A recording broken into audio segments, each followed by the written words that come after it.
Good morning students, welcome to my channel study locker. बच्चों, आज की हमारी वर्कशीट 10th की इकोनॉमिक्स की है। 25th वर्कशीट हमारी है the story of village Palampur 3। हमने इससे पहले वाली दो वर्कशीट में क्या देखा था कि पालमपुर एक इमेजिनरी विलेज है जहाँ पर बेसिक नीड सबकी पूरी हो रही है। वहाँ पर कास्ट सिस्टम है, वहाँ पे इलेक्ट्रिसिटी प्रोवाइड की गई है, वहाँ पे जो है जो ऐसे छोटे छोटे जांच केंद्र भी हैं जहाँ पर जो है ट्रीटमेंट लोगों को मिल सकता है। वहाँ पे प्राइमरी स्कूल दो हैं और एक सेकेंडरी स्कूल है। इस तरीके से हम देखते हैं कि छोटी छोटी चीज़ें वहाँ पूरी हो रही हैं, उनकी ज़रूरतें। सड़कें हैं वहाँ पे बनी हुई। आसपास का एरिया ऐसा है कि आप बड़े गांव से टच में हैं। आज हम देख रहे हैं कि इसमें किस तरीके से कृषि यानी फार्मिंग को किस तरीके से हम बढ़ा या कम, या किस तरीके से इन लोगों ने फार्मिंग को और ज़्यादा बढ़ाने की कोशिश की और कृषक जीवन पे क्या असर पड़ा। ठीक, 75% of the people of Palampur who are working are dependent on farming for their livelihood. मतलब कि अपने जीवन जीने के लिए जो पालमपुर के लोग हैं ना, 75% लोग जो हैं जो एग्रीकल्चर के ऊपर बेस्ड है। ठीक, उन्हें वही मतलब कि कृषि ही कर सकते हैं और कुछ नहीं कर रहे हैं। वो कितने परसेंट? 75%, बहुत बड़ा हिस्सा है ये। ठीक है, there is a basic constant is in raising farm production, land area under cultivation is practically fixed। अगर देखा जाए ना, जो हमारा जो एरिया है, खेती का जो भूमि है, हमारे पास इतना बड़ा जो है खेत है अगर, तो वो फिक्स है, वो नहीं बढ़ता। भाई, पॉपुलेशन बढ़ जाएगी, जमीन बढ़ती है क्या? वो एक भी इंच नहीं बढ़ रही। तो ऐसे में जो हमारी जो जमीन है, हमारा जो खेत है, उसकी क्वांटिटी नहीं बढ़ेगी। हाँ, ये हो सकता है कि उसकी क्वालिटी घट जाए अगर हम उसके ऊपर लगातार खेती कर रहे हैं। अगर आप लगातार खेती करते जाओ और उसे सांस लेने की फुर्सत भी ना मिले ना लैंड के उस हिस्से को, तो क्या होगा? आप पूरी तरीके से उस मिट्टी को बंजर बना दोगे। तो इसलिए हमें क्या करना चाहिए? कई सारे तरीके हैं कि एक ही अगर इतना बड़ा एक खेत है तो इसमें तरह तरीके की फसलें उगाइए। एक ही साल में 3 बार अलग अलग तरीके की फसलें उगाइए। नाइट्रोजन वाली जो फसलें, जो फलीदार फसलें होती हैं जैसे मटर टाइप की, इस तरीके की फसलें जो हैं नाइट्रोजन वाली क्रॉप्स होती हैं। या फिर आप इसको परती कृषि कीजिए, इसे हलो कृषि कहते हैं। इसमें क्या होता है ना, एक हिस्सा एक बार छोड़ दिया जाता है, बाकी पे कृषि होती है। अगली बार दूसरे हिस्से को छोड़ के बाकी पे कृषि होती है।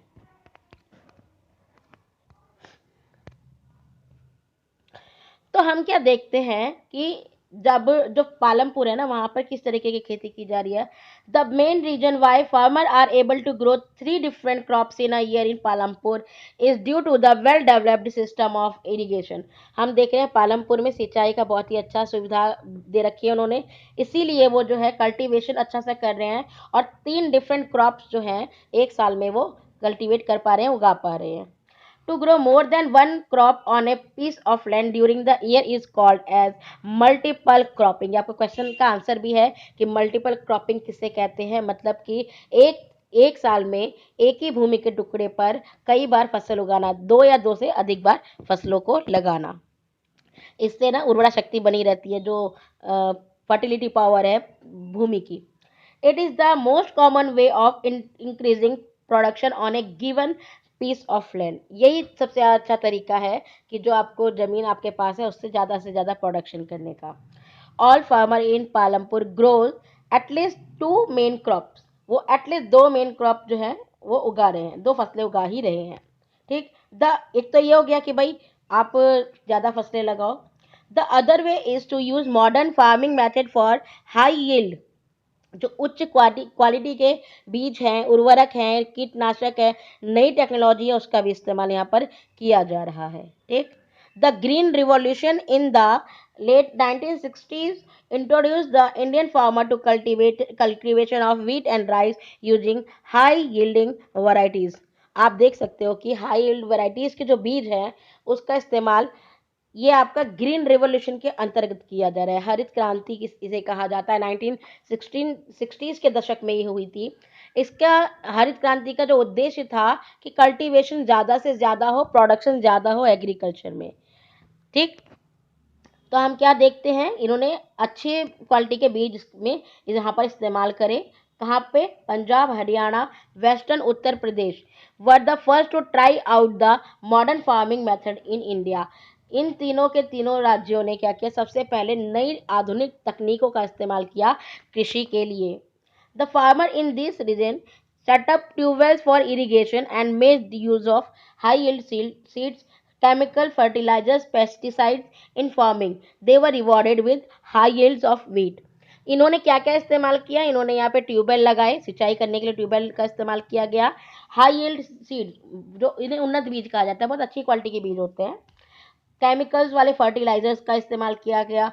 पेस्टिसाइड यानी कीटनाशक, जिससे कि जो कीड़े लग जाते हैं वो ना हो। तो इसका फायदा क्या हुआ, उन्हें बहुत ज़्यादा अच्छी खासी फसल मिली। ठीक, ये हमने देखा कि ग्रीन रिवॉल्यूशन के क्या फायदे मिले। The green revolution is associated with the loss of soil fertility due to increased use of chemical fertilizer। पर कुछ नुकसान भी मिले हमें हरित क्रांति के। क्या मिला कि जो भूमि है उसकी उर्वरा शक्ति कम हो गई, क्योंकि हम उसमें केमिकल्स डाल रहे हैं, है ना। अब केमिकल्स का इस्तेमाल करके हम फर्टिलाइजर उसमें डाल करके उर्वरा शक्ति को बढ़ा रहे हैं, तो भूमि एक हद के बाद उसमें बंजर होना शुरू हो जाती है। Also, continuous use of groundwater for tube well irrigation has led to the depletion of the water level। जो आपकी ज़मीन है ना, ज़मीन के बहुत अंदर अंदर जो पानी है, जैसे हम कुआं वगैरह खोदते हैं तो अंदर पानी निकलता है ना, इसे जो है ज़मीन के अंदर पानी भूमिगत पानी कहा जाता है। जो भूमिगत जल है ना, वो उसका अब इस्तेमाल किया जाने लगा। इन्होंने क्या करा, इस पे नलके लगाए और उसके ऊपर मोटर लगा दिए और बड़े बड़े ट्यूबवेल बना दिए। ठीक है, अब पानी जो है उनको आसानी से मिल रहा है। अब जो पानी मिल रहा है वो कहाँ से आ रहा है, वो जमीन के अंदर से निकाल रहे हैं। पहले पानी नदियों से, नहरों से और बारिश के पानी से ज़्यादा सिंचाई की जाती थी, लेकिन अब अगर आप जमीन से पानी निकाल करके इस्तेमाल करोगे तो भूमिगत जल जो है उसका लेवल नीचे चला जाएगा। जितना लेवल नीचे जाएगा उतना ज़्यादा जो है पानी की कमी हो जाएगी, पीने वाली पानी की कमी हो जाएगी। ठीक, we must take care of environment to ensure future development of agriculture। We must realize how important land is for farming। Unfortunately, not all the people engaged in agriculture have sufficient land for cultivation। हम क्या देख रहे हैं कि हमें जो कृषि करनी है, अपना उपज बढ़ानी है, लेकिन हमें ये भी देखना है कि हमारा जो एनवायरनमेंट है उसको हम अनबैलेंस ना कर दें। भाई अगर सिर्फ सारा पानी हम खेती के लिए लगा देंगे तो पिएंगे कैसे, ठीक है ना। तो हर चीज़ के लिए बैलेंस बनाने की ज़रूरत है। आपने कीटनाशक का इतना इस्तेमाल कर दिया, फर्टिलाइजर्स का इतना इस्तेमाल कर दिया, केमिकल्स वाले, वो भी उससे क्या हुआ, भूमि जो है कुछ वक्त तक तो आपको अच्छी खासी फसल मिली, फिर भूमि खराब होने लग गई। अब क्या करोगे, तो ऐसे में हमें कंटिन्यूटी नहीं मिलेगी, ठीक है ना। और हम क्या देख रहे हैं कि जो पालमपुर है ना, वहाँ पर 150 परिवार ऐसे जिनके पास कोई भी भूमि नहीं है। 240 परिवार ऐसे हैं जिनके पास small plots of land less than 2 hectare से भी कम की है। ठीक, और कुछ लोगों के पास ऐसे भी हैं, 60 फैमिलीज ऐसी हैं जिन्हें हम मीडियम और लार्ज फार्मर कहते हैं, यानी कि मझौले और उच्च समृद्ध किसान कहते हैं। उनके पास तो भाई 2 हेक्टेयर से भी ज़्यादा जो है ज़मीन है। ऐसे में क्या है, इन लोगों के पास काफ़ी ज़्यादा ज़मीन है। A few of the large farmer have land extended over 10 hectares और मोर। मतलब किसी के पास तो 10 हेक्टेयर से भी ज़्यादा भूमि है। तो किसान में हमें 3 कैटेगरी नज़र आ गई। ठीक है, जो एक कैटेगरी है उसके पास भूमि नहीं है, दूसरे के पास थोड़ी बहुत भूमि है, और तीसरे के पास यानी जो समृद्ध किसान है उनके पास काफ़ी ज़्यादा भूमि का हिस्सा है। यहाँ पर आपको दिखाया गया है कि आपको कल्टीवेशन अगर करना है तो आपको किन किन चीज़ों की ज़रूरत पड़ेगी। मॉडर्न टेक्निक का इस्तेमाल करोगे। आपको देखो इसमें जो आपको दिखाया ना, ये इस तरीके से खेती करने से पानी जो है वो बहता नहीं है, मिट्टी कटती नहीं है। फिर फार्म जो मशीनरी का इस्तेमाल आप करेंगे, डीजल का इस्तेमाल इसमें हो रहा है, पेस्टिसाइड का इस्तेमाल हो रहा है, फर्टिलाइज़र, अच्छे बीजों का इस्तेमाल हो रहा है, इरिगेशन यानी सिंचाई के लिए डैम से बिजली बन रही है, पंप सेट, कैनल्स यानी कि नहर, इन सब का इस्तेमाल सिंचाई के लिए होता है। तो ये कृषि के घटक कह सकते हो कि कृषि को करने के लिए कौन कौन सी चीज़ों की हमें ज़रूरत पड़ती है। Most small farmer have to borrow money to arrange for the capital they borrow from large farmer of the village, money lenders or the traders who supply various input for the cultivation। आप अक्सर गांव में सुनते होंगे ना कि कृषक जो है उसने किसी की फसल उगाई, लोन लेकर के जो है उगाई, और वो लोन नहीं चुका पाया समय पे क्योंकि फसल ठीक से नहीं हुई या कुछ भी कंडीशन हो गई या नहीं बिक पाई, तो ऐसे में उसे फांसी लगा करके मरना पड़ जाता है। तो ऐसी स्थिति कृषक की आ जाती है। क्यों आ जाती है? क्योंकि वो उधार लेकर के अगर खेती कर रहा है। तो यहाँ हम देख रहे हैं जो मनी लैंडर्स हैं, जो ऋणदाता हैं, उनसे उधार लेकर के लोग कृषि करते हैं।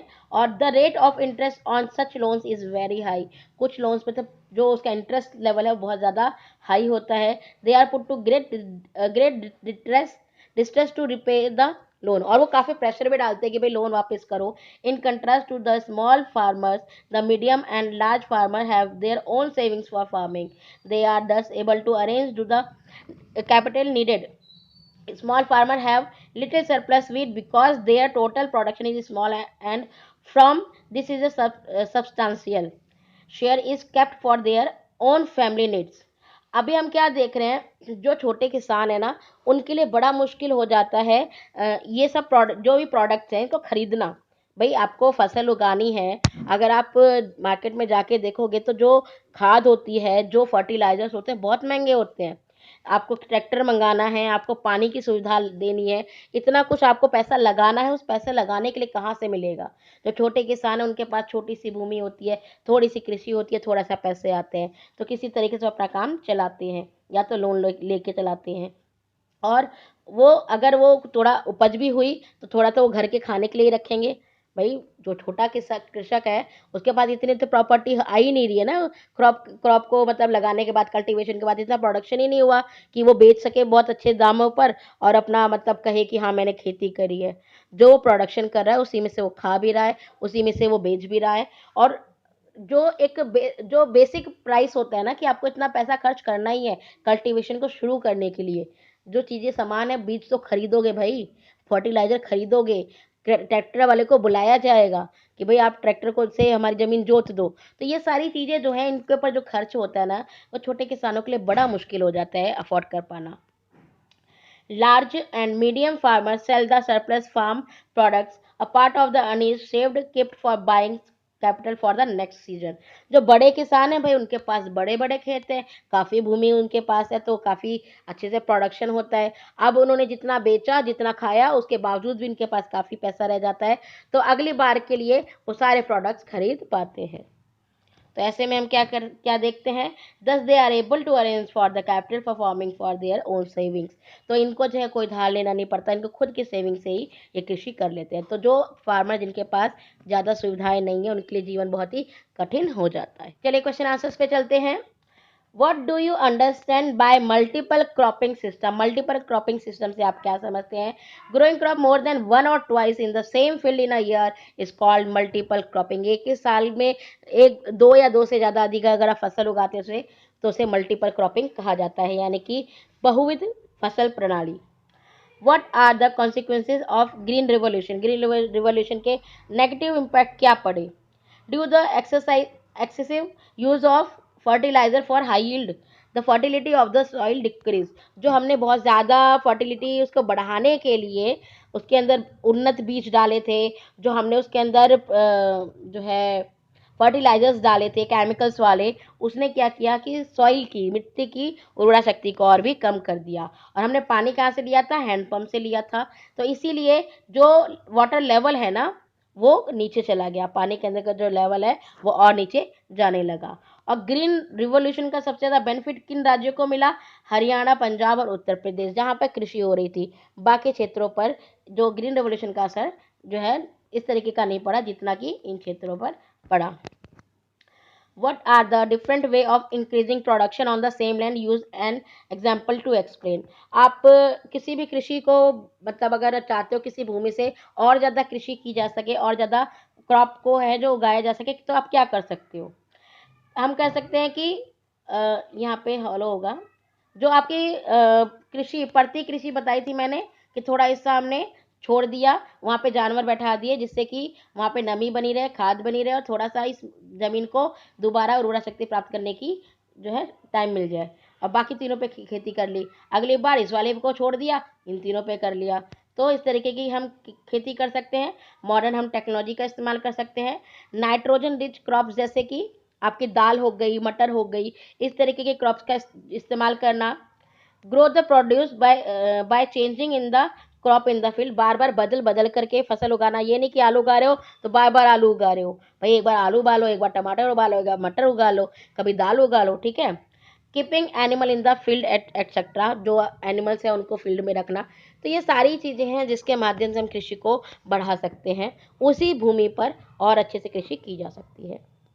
तो बच्चों, कृषि को कृषि की इम्पोर्टेंस को आप समझिए, क्योंकि जितने भी गैर कृषि क्रियाएं हैं, जैसे कि वो लोग जो कि कृषि नहीं कर रहे हैं, उसमें शिक्षक हो सकते हैं, साइंटिस्ट हो सकते हैं, लॉयर हो सकते हैं, कोई भी ऐसा व्यक्ति नहीं है जो कृषक पर डिपेंड नहीं है भोजन के लिए। आप कितने भी अमीर हो जाए, किसी भी प्रोफेशन में चले जाओ, सोने की रोटी कोई नहीं खाता, सबको खाना गेहूं की रोटी है। तो हमें कल्टीवेशन के ऊपर भी ध्यान देने की बहुत ज़्यादा ज़रूरत है। बच्चों, अगर आपको वीडियो पसंद आई है तो लाइक ज़रूर कीजिएगा और मेरे चैनल को सब्सक्राइब कीजिए। Thank you.